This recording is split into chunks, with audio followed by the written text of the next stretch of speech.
If you don't know me, my name is Richard Osman. I am the founder of Phronesis Wealth Management. We are a boutique financial planning firm that specializes in retirement distributions. And what I have with me today is Bill McManus from Hartford Funds. Bill is a senior, what's the word I'm looking for? Kind of like a genius in terms of thought, right? And maybe that's the best way to say it. What he is known for is for his implied insights to personalities and how that will affect the market. And so he has a presentation that he wants to obviously talk to us about retraining your brain. Now, he is recently married. If you haven't heard, he's obviously from Austin, Texas. Right, great area. And Bill, welcome and take over, please. Yeah, absolutely. Thanks, Richard, for having me. Thanks, everybody, for joining us. As Richard said, my name is Bill McManus. I'm Vice President of our Applied Insights team at Hartford Funds. And basically what myself and my team does, we handle all of the, I call it the non-investment related resources that we have at our firm. So we've got tremendous investment partners that manage our mutual funds and ETFs, and obviously it's a very important part of what we do. But we also recognize there's another side to the planning process. So in knowing that, we strategically partnered with some of the top thought leaders in the financial services and I'd say adjacent industries. And we work with them directing research, developing content, and then, my favorite part, having the opportunity to deliver to folks just like we have here on the line today.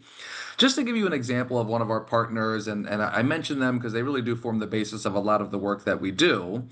For 2 decades now, we've been working with the Massachusetts Institute of Technology, and specifically a program there they have called the Age Lab.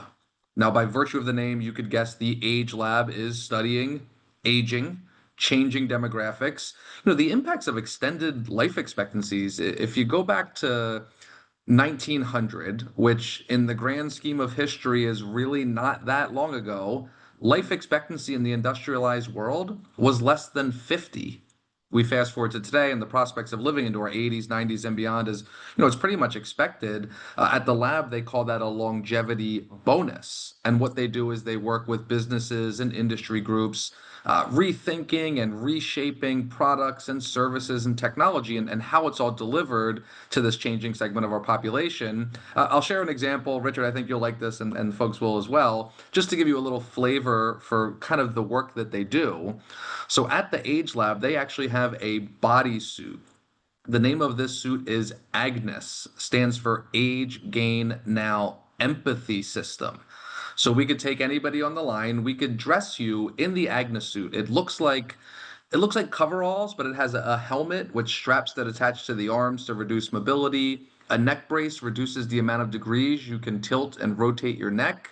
There's weights and pulleys in the legs and lower back to simulate fatigue and friction, gloves that simulate arthritis, goggles simulate macular degeneration. We can calibrate the suit. We can make you feel 80, 85, 90, 100 years old. No, thank you. Yeah, well, Richard, every time I'm there, I'm like, can you come up with a suit to make us feel the other way, please? Like that's what we need. So hopefully they're working on that. But you may have caught the very important key word in the title of the suit, empathy. What is the experience like? So they've used the Agnes suit at places like a CVS pharmacy. CVS wanted to know what is it like for someone who's 90 years old to shop in the store? What's the experience walking down the long aisle, getting something off the lower shelf, so on and so forth. Based off of that data, they're working on a redesign to make the store more accommodated, the experience more accommodative for what we see as a changing consumer base. So that's just an example. There's all kinds of other work that they do at the lab. We work with them on really just successfully navigating longevity. The way that I sum up everything that they do is, as we all are experiencing this extended quantity in our lifespans, we want to ensure that the quality is there as well. And I think if I could see everyone, our heads would be nodding, right? That's ultimately the goal. That's what we want to do. So we've got a ton of great research from them. Maybe Richard will do that on another call that we do, but it very much falls in line with the topic of today around cognitive health, around brain health, because that certainly is not only additive, but I'd say necessary for quality of life as we age. So bear with me as I get my screen up here. Well, okay, Richard, just a thumbs up if we're looking good with the presentation.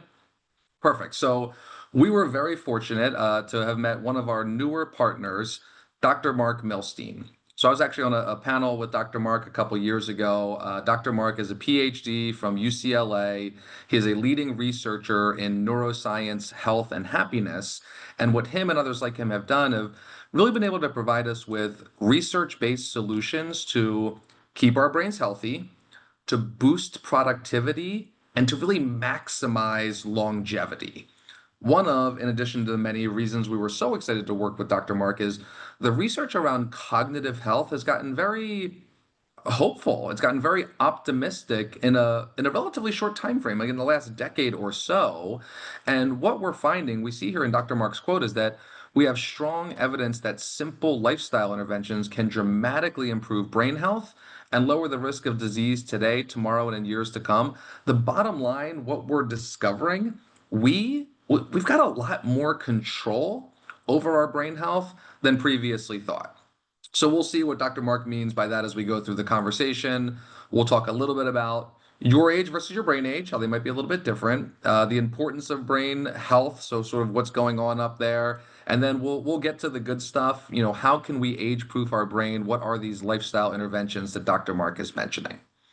So to get things started, your age versus your brain age. So, you know, we have our chronological age, right? The amount of years we've been walking this earth, but it turns out our brain age could be a little bit different. We could have somebody who, let's say, is 60 years old, whose brain looks a lot more like somebody in their 40s or 50s.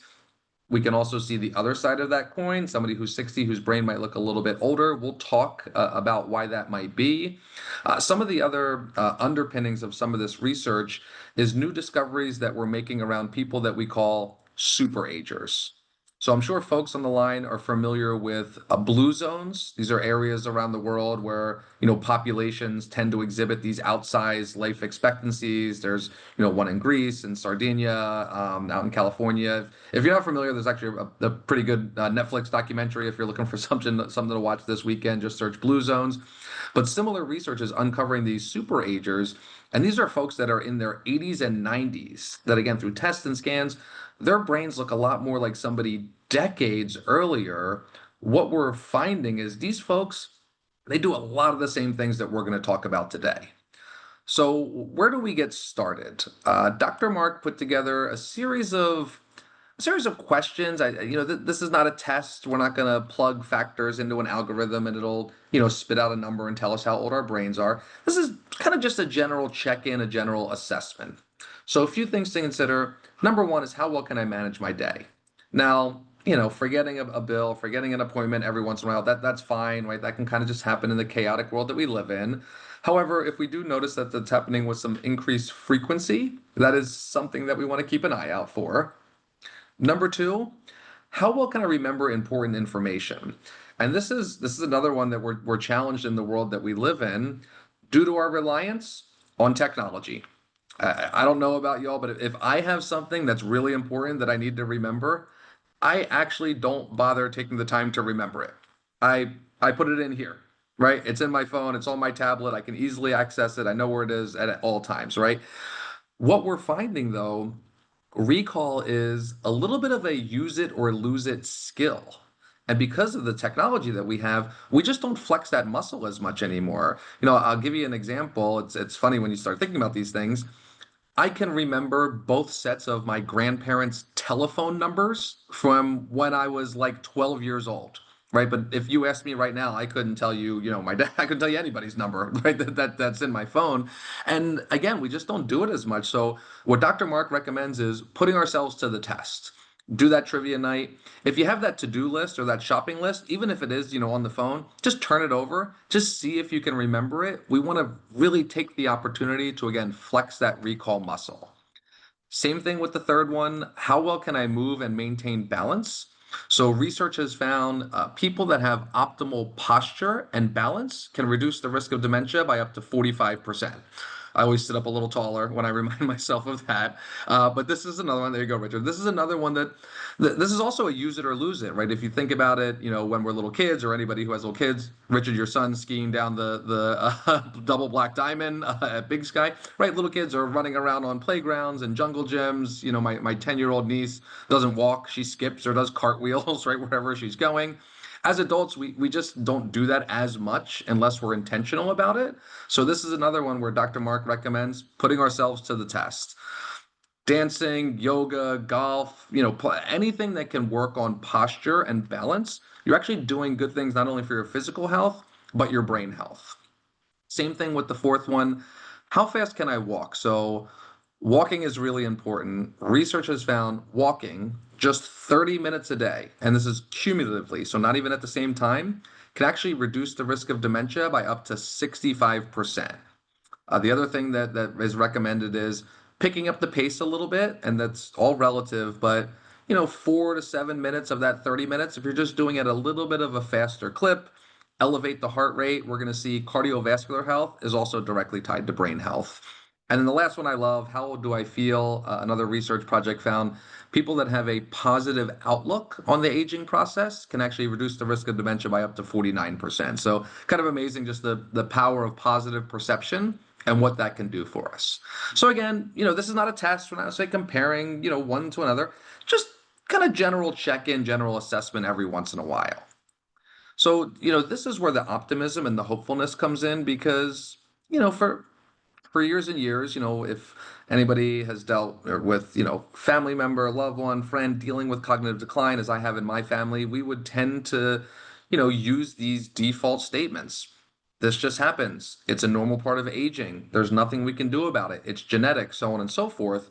The key statistic here, 95 to 99% of instances of Alzheimer's and dementia are not strictly genetic. Let me be perfectly clear. Genes can absolutely play a role. They can raise or lower risk, but they're not determinate. So that's what Dr. Mark means when he says that, again, we have a lot more control than previously thought. And obviously that's just, great news. So let's get into a little bit about sort of what's going on up there. So our brains are about 3 pounds. Our brains do start to shrink starting at age 40, about 5% every 10 years or so. And our 3 pound brain makes 5 pounds of brain trash per year. Now, this brain trash is broken down proteins, leftover chemical reactions. It's just a normal part of being alive. It just happens. But what we find is the more trash that's built up, the older the brain. So almost think of it like a busy downtown metro area, right? If there's just trash that's on the sidewalk and it piles up and nobody comes and cleans it, eventually it's just going to be impossible to navigate, right, those streets and those sidewalks. Sort of the same concept here. So we want to be doing things to keep our brains clean because a clean brain is a healthy brain, and we're going to talk about how that happens in a second. Just two examples of brain trash, and this is specific to Alzheimer's disease, plaques and tangles. We see on the left-hand side, we've got, three normally functioning brain cells communicating, working in a proper manner. We see on the right-hand side, the plaques can develop in between the cells, the tangles within them. And this is where we can start to see a disruption of communication and the symptoms that we recognize as dementia. Of course, with all things, there's planning considerations as well. So a couple just, again, considerations. This one's a challenge, right? The average Alzheimer's patient survive 4 to 8 years, but some can live as long as 20.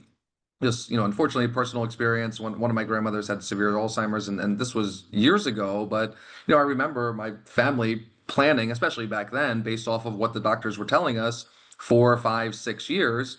And she ended up living 13, right? So we just don't know. And, we almost have a little bit of a paradox where we have advances in medical technology where we can keep our bodies healthy longer, that if we are managing cognitive decline, can just, add to the challenges around that. Certainly from a cost standpoint, right, there's a progression in the cost of care going from, home health to assisted living to skilled nursing home now, over 100,000, adding on top of that, if there's specific memory care needs.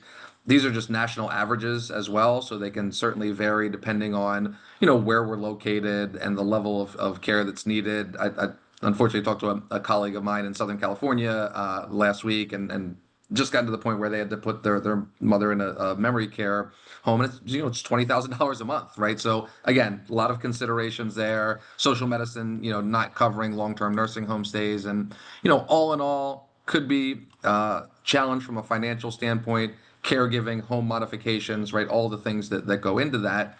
But really what this does come down to, all of the things that we want to do in life, right? All the things that we've worked hard for, time with family, travel, maybe still working, right? That all of those things are so dependent on the quality of our cognitive health, right? Which is why the research, the findings that Dr. Mark and others are being able to provide with us, this knowledge that we have a lot more control over this than previously thought, is certainly a message that we're happy to share with everybody. So let's get to it. How can we age-proof our brain? What are these lifestyle interventions that Dr. Mark is mentioning? There are 5 of them. They're all important, and there is certainly a cumulative impact of either starting to or continuing to, incorporate these things. However, the first one I'm going to mention, Dr. Mark does single this out as our greatest ally in our fight to retain our brain, and that is sleep. So sleep is crucially important. Recommendation 7 to 9 hours a night. There are some folks that do fine on less than that. Actually, they're called short sleepers, but for a vast majority of us, that 7 to 9 hours is going to be that sweet spot. We sleep in these 90-minute repeating cycles, and there's physical changes that happen to our brains while we sleep. So remember, we talked about the brain trash. How do we take out the trash? It actually happens while you're sleeping. So tonight and every night, multiple times a night, your brain actually shrinks down to about 60% of its normal size and gives itself what's called a brain squeeze. Sounds like something from a sci-fi horror movie, I know, but you give yourself a brain squeeze, creates space between your brain and your skull, fluid then actually rushes up from your spine and gives your brain what is technically called a brain wash. It's called the glymphatic system. Again, happens multiple times during the night. Brain squeeze, squeezes out that brain trash, the fluid comes up, washes out that trash, and then it gets into the bloodstream, kidneys, and so on and so forth. But this is why sleep is so important. Sleep is the mechanism that we use to keep our brains clean. And remember, a clean brain is a healthy brain. So a couple recommendations to ensure that we're getting good sleep and we're getting that good quality brain wash. The first one, it's the second one here, but the first one I always mention is sleep in true darkness. So, ask yourself when you go to bed tonight, am I sleeping in true darkness or am I sleeping in what we call modern darkness? Because research has found light pollution, even when our eyes are closed. So this can come from, light from outside, cell phone, alarm clock right on the nightstand. If you have a TV in your room, that little red light, even when the TV's off, that can actually impact your blood pressure, insulin response, pulse rate, things that might inhibit your body's ability to fall asleep and stay asleep. So bottom line is the darker the better. We're not necessarily recommending this, but I'm sure folks remember Pete Sampras, the tennis player. He was actually ahead of his time. He actually used to travel with black masking tape. And when he was in a hotel at a tournament, he would tape up everything that was emitting light because he found that when he slept in true darkness, he got much higher quality sleep and was able to perform at a higher level. So, blackout shades. My wife and I have been wearing eye masks for 2 years. I mean, it's anecdotal, but it's made a tremendous difference in the quality of sleep, at least for me. So, eye masks, whatever you can do, basically the darker the better. I do have a travel tip. I'm sure a lot of folks travel on the line here. I do as well. In hotels, the blinds actually are usually really good, the blackout shades, but they never close all the way. There's always like that little tiny sliver where the light comes in. Take the hanger in the closet that has the clips, like to hang pants, and turn it sideways and clip the blinds together. They'll stay closed the whole night. You'll get the best night of sleep when you're on vacation. So that's your travel tip. But again, bottom line, the darker the better. Number 2 is kind of the flip side, getting natural light early. So there's been Nobel Prize winning research around what's called our sleep clock. And basically what it comes down to is you're getting ready for bed when you wake up in the morning. So we want to get exposure to natural light, 10 minutes of natural light within, a half hour of waking up. It doesn't necessarily have to be outside when it's cold, but if we can get outside, walk the dog, have a cup of coffee on the patio. We need to let our bodies know that it's time to be awake. That's going to set us up for good sleep that evening. Third is chilling out for better sleep. If anyone's, if you've ever been in a warm room and you're tossing and you're turning, that's your brain and your body desperately trying to lower its core temperature. Our core temp drops a couple degrees while we sleep. So, there's no magic number. It's all going to be relative. But if it's a little bit cooler, much more likely to fall asleep and stay asleep. So, and if anybody has any questions on sleep, you can certainly pop them into the chat. But I'll just mention a couple others that tend to come up. One does have to do with these things that are right on our, in our pockets all the time, the phones, and I'm guilty of this as well. We want to try to put those screens down, 15, 30 minutes before going to bed. The reason we want to do that is the light from tablets and cell phones can actually mimic natural light. So it might trick our brains into thinking it's not time to go to sleep, it's time to be awake. So we might not release melatonin, so on and so forth. So the TV is a little different, but the phones, the tablets, we want to try to put those down. One other question that does come up pretty often is, what if I'm waking up in the middle of the night, right? I'm waking up in the middle of the night. Is that disrupting? Am I not getting the brainwash, so on and so forth? Most likely, if you're waking up in the middle of the night, it's happening during a lighter state of sleep. Actually, I was just with Dr. Mark 2 weeks ago, and he had mentioned this. We actually wake up in the middle of the night way more often than we think. We wake up, but we don't even realize it, and then we get back to sleep. But obviously, sometimes we're awake. The key there is to recognize it's totally fine. It's totally normal. It's all right to wake up in the middle of the night. We want to try to relax. We want to try to get back to sleep. The hardest thing to do is what he recommends is resisting the urge to reach over to the alarm clock or the cell phone and see what time it is. Right? It's almost impossible. But what happens once you do that? At least for me, the first thing that pops into my mind is, okay, now I only have 2 hours of sleep, and then here's all the things that I have to do for the day, right? So it makes it very difficult to get back to sleep. So we want to try to resist that urge.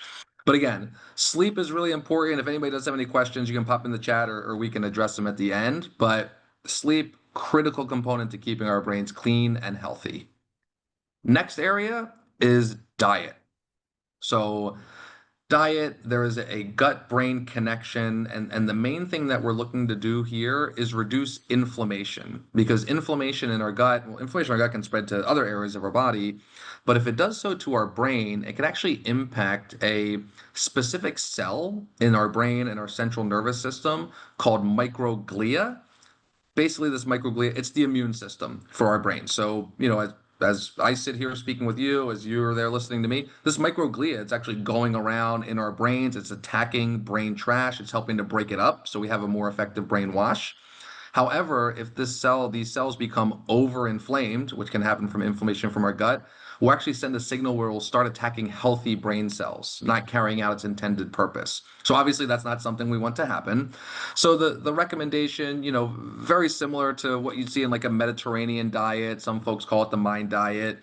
Fish a couple times a week, extra virgin olive oil, nuts, very anti-inflammatory, beans, fruits and vegetables. We want to look down at our plate. We want to see a lot of colors. We want to eat things that are going to spoil eventually, obviously.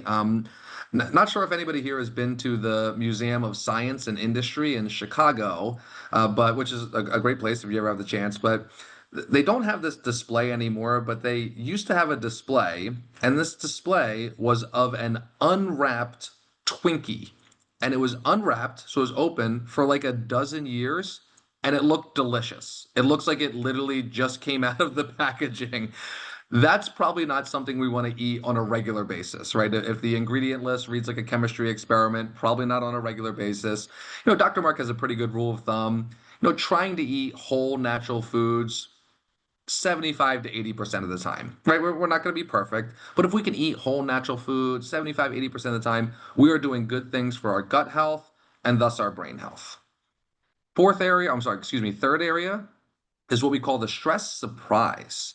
So, we're constantly told that stress is bad and we don't want to be overly stressed. And that's true. We don't want to be overly stressed, but it actually turns out a little bit of stress, it's not only good, but it's actually essential for our brain health.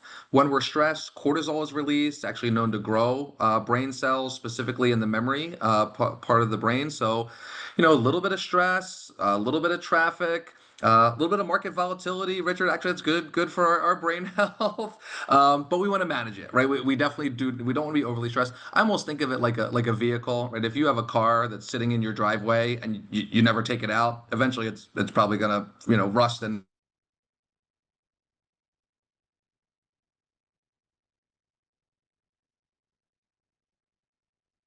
You froze up, Bill.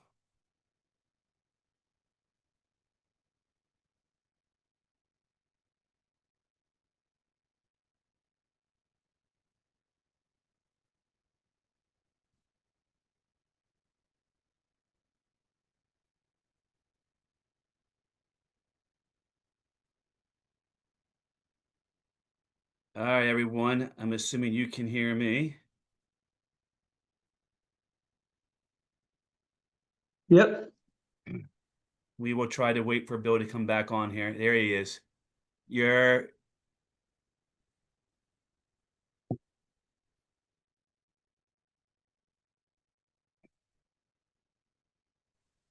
Can you hear me?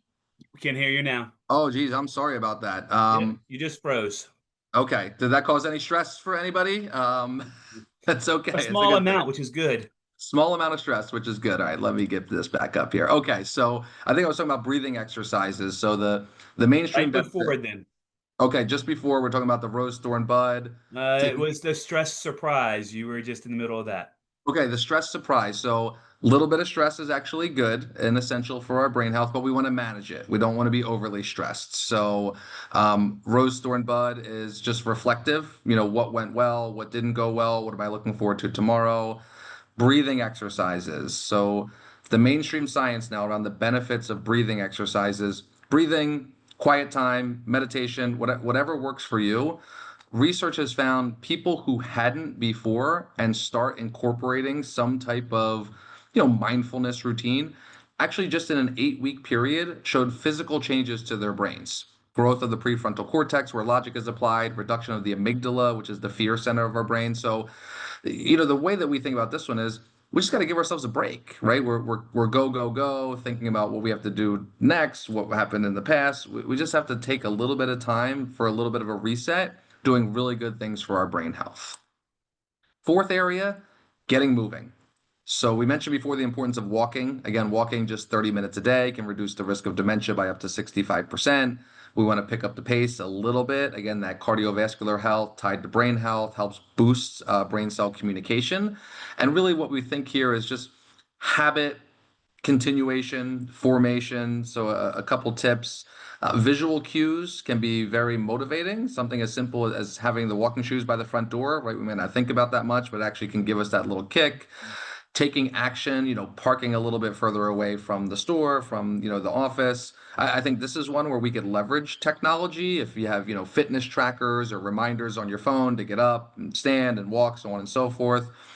Do something you like doing, right? We don't want exercise to be a chore, certainly. And lastly, having somebody to do that with certainly makes it more enjoyable. But the key here is just making sure that we're getting some kind of motion in on a regular basis. Last one, this one's my favorite, is cross-train your brain. So the key here is you want to learn new things. And I emphasize new things because oftentimes this topic comes up and people will say, well, I do crossword puzzle every day, or I do Sudoku or brain games on my phone, and those are fine. There's absolutely nothing wrong with doing those. However, what they found is if you're consistently doing crossword puzzles and Sudoku, basically you're just getting really good at crossword puzzles and Sudoku. You're not necessarily learning something new, you're building on a skill. The reason that we also want to incorporate new learning is two things happen. Number one, norepinephrine it's a chemical. It actually squirts in our brain. Dr. Mark actually describes it as like a power wash for our brain. So that happens when we learn something new. And then myelin, which is the coating around our brain, actually builds up and helps speed up cell-to-cell processing. So any opportunities that we can take, you know, watching a documentary, book, podcast on a new subject, learning to play a new instrument, and learning a new language are two things that are proven to be extremely effective in this regard. New hobbies, new physical activities will help check a couple boxes, right? The getting moving and learning new things, like dancing, for an example. Dancing's great, right? Because you're learning something new. and you're getting in physical activity and motion and working on posture and balance, so on and so forth. The last bullet point I'm going to spend some time on, and then we'll wrap things up because this one's really important. Socialize with friends and meet new people. So I mentioned our relationship with the MIT Age Lab, and again, they've been studying successfully navigating longevity for 2 decades now, and almost in any situation, the opportunity, the challenge associated with that, the solution almost invariably comes down to the quality of our social network. The social network is what keeps us engaged, keeps us active, keeps us motivated, forms the basis of our support system in many, many instances. The Age Lab actually uses a pretty interesting word. They use the word intentionality around our social network. Are we intentional about that social network and what that looks like? It's really important. There's actually been a longitudinal study on happiness done at Harvard. It's the longest running study of its kind. They've been doing it for 85 years. And what they found was the number one determinant of happiness, regardless of socioeconomic status, was not wealth, success, anything like that. It was the quality of the relationships that you have. Number one determinant of happiness, and we would say thus health. So it's a really important aspect of just quality of life in general. Certainly helps with a lot of the things that we talked about today. Dr. Mark does make 2 points with regard to this whole idea of socialization. The first one is he talks about the difference between spending time with family and spending time with friends. And he's not arguing and saying one is better than the other, but we just want a healthy mix. Sometimes when we're spending time with family, there's topics to be discussed, agenda items, drama, sometimes. Typically when you're hanging out with your friends, you're just having a good time. So again, we want a healthy mix. And then the second point that Dr. Mark makes, and I'd really like everyone to pay attention to this, is around hearing. He recommends all of us have our hearing checked regularly, and if there's an issue, we want to address it. Research has found people that have mild, untreated hearing loss increase their risk of dementia 2 times. If it's more severe, that goes up to 5 times. Just the potential lack of engagement, pullback, lack of learning, so on and so forth. So we just strongly encourage all of us, because that's something that we can, technology has come a long way, right? We can, solve for that. But again, this whole idea of socialization can help with learning new things, help with physical activity, help us with, all of the things that we discussed before. But it's a really important component of this whole puzzle. So with that, let's see if we have any questions. I will address this supplement one, and then we can open it up before we wrap things up. But we did put this one in here because it does come up. So firstly, anybody who's working with a physician who's recommending supplements, certainly, follow your doctor's orders at first and foremost. But when it comes to supplements, Dr. Mark is just a little bit cautious. Sometimes the marketing can get a little ahead of the science, not as highly regulated as, FDA medication, could interfere with other medication, and we might not know it. Particularly when it comes to things like sleep and diet, right? We want to try to do things as naturally as possible. Dr. Mark does tell a pretty funny story around this topic. I'm sure everyone's seen the advertisements for, like the memory boosting supplements, right? We see them all the time. He was giving a speech one time and had a gentleman come up to him afterwards and was raving about this memory care supplement. Recall was so much better, just felt more sharp, much more in tune with the world around him. And Dr. Mark was like, well, that's wonderful news. I'm just out of curiosity, what is the name of the supplement you're taking? And he looked at him kind of blankly and said, you know what? I can't remember right now. So take that one for what you will. So let me do this, Richard. Let me just wrap with some follow-up, and then we'll see if we have any questions. But again, we have a lot more control. I know we went through a lot of information in a relatively short time frame, but we have a workbook. So Richard, we'll make sure that you have that you can get to your clients on the line, either if you need hard copies or digitally. It's basically the Cliff Notes version of what we talked about. If anybody's really interested in this content, Dr. Mark's book, which is the basis of this presentation, is called The Age-Proof Brain. Again, The Age-Proof Brain, you can get that anywhere you find books. It's a really, really good read.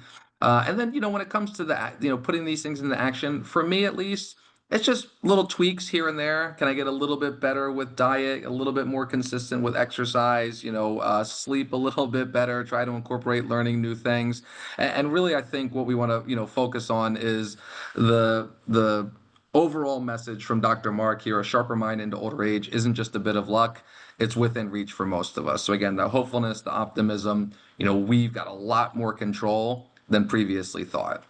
So with that, I'll just end my formal comments just with a huge thank you for everyone for joining us, and certainly Richard for having us on. Really do appreciate the opportunity to share the message with everybody. Well, Bill, we definitely appreciate it on our end, and it's really just very, very interesting how simple it truly is. You live a healthy life, you eat properly, you sleep, you deal with your stress, you get out, you get activity. All those things, lead to not only better brain, but it leads to better health everywhere else. Let this be the key to life, what we got to be educating not only ourselves, but our children on. Now, I do want to say that we did have a couple questions that are in the chat. One was from Liz, and she asked about supplements like Focus Factor and if they're effective. And then one from Jackie, who says, how much does alcohol affect the brain's ability to renew, I guess, refresh? Yep. So, just full and fair disclosure, right? I myself am not a doctor. I just played one for the webinar tonight, but I do, Get at a we hotel last night, yeah, didn't you? Holiday Inn. but we do, we work with Dr. Mark, and so any questions that I don't have the answer to, I'm not going to pretend. We can go back to him. So, in terms of the first question, the focus factor, I can't remember if I've heard him specifically talk about that particular supplement, so I'd have to check with him on that one. The alcohol, I can speak to that because that, believe it or not, this does come up a lot in conversation. So actually, going back to the diet, like the Mind diet. So Dr. Mark, from the research he's seen, wine, glass of wine, of course he's a doctor, so he says in moderation, can certainly fit in to that type of diet. Obviously, if there's too much, we could do it. I think in terms of affecting the brain's ability to renew, if alcohol can certainly affect sleep. And if it's affecting our sleep, the quality of sleep that we're getting, that could potentially interrupt the brain wash that we get when we're sleeping. So, we're cautious on alcohol. So yes, it can benefit in certain areas, but certainly, in moderation is typically what the doctors say, and Dr. Mark is no different. Though I would have to agree. Only I'm not a doctor either, and I'm don't not claiming to be, but it's been proven that higher levels of alcohol does hurt your sleep, and if that Yep. is the number one thing for brain care, you'd have to draw a conclusion to a degree that alcohol would not be good. We did have a couple more questions. Bob basically asked, how do we deal with daily political stressors? And I think I might be able to answer that one. Ignore it. Yep. It's just waves in the ocean. Life is constantly changing. And let's be honest, our political system, our news has gotten more, what's the word I'm looking for? Exaggerated, maybe? Trying to paint a color. So I hope that I can answer that and just say, ignore it. They're just waves in the ocean. You're still got to get to your destination. You still got to get through it. Just ignore it. Yeah, Liz, Richard, I agree. I agree with you on that. And actually, we have research from the MIT Age Lab around this because they study, behavior and decision making. And, when we're in periods of stress and anxiety, and that can come from anywhere, we tend to exhibit certain instinctual behaviors. And the first one we do is we invest our attention in the negative. It's confirmation bias. So we'll seek out information. It's kind of interesting. There's a system in our brain called the reticular activating system. And basically, what that is, it's a filter. So our brains are unbelievable. We can observe like countless bits of information on a second by second basis, yet we only can process and act on so much. So our brain is actually actively filtering out things that we know is that we're basically telling it is not important and seeking out information that is. So I'll just kind of give you a quick example of that. If anyone has bought say you rented a car recently, and say for some reason you got there late, and somehow you ended up with the bright red, this happened to me in Long Island the other day, the bright red Jeep Wrangler Rubicon, right? And all of a sudden I'm driving down the road, and what do I notice? About five other bright red Rubicon Jeep Wranglers, right? That I've never even seen those before, but all of a sudden I did. So that's how that system works. I'm sure some of you have had that experience. So if we're looking, and we should be informed, right, Richard? There's nothing wrong with that. It's good to be informed, but if we fall into that loop, our brain is just going to continuously seek out that information. It's going to elevate that stress. What we talked about, we don't want it to be overly stressed. So I agree with you, Richard.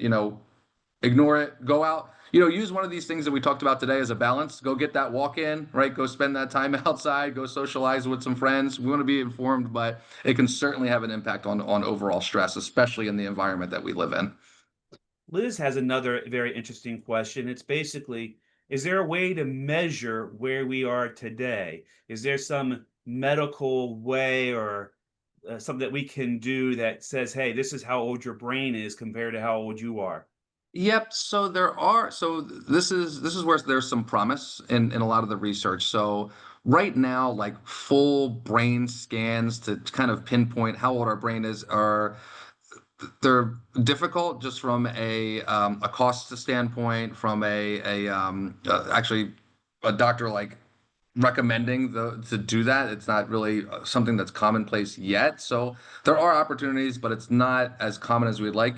There is promise, however, on simple blood tests that are going to be able to be predictors of, brain health, of potential, dementia, Alzheimer's, so on and so forth. So we're not quite there yet. But there are things on the horizon that Dr. Mark thinks will really, really help, right? Early detection, early diagnosis can help with a lot of these things. So I'd say to Liz, there is opportunities, but it's a little bit challenging. But you can go back to those 5 questions that I talked about before, kind of a self-assessment.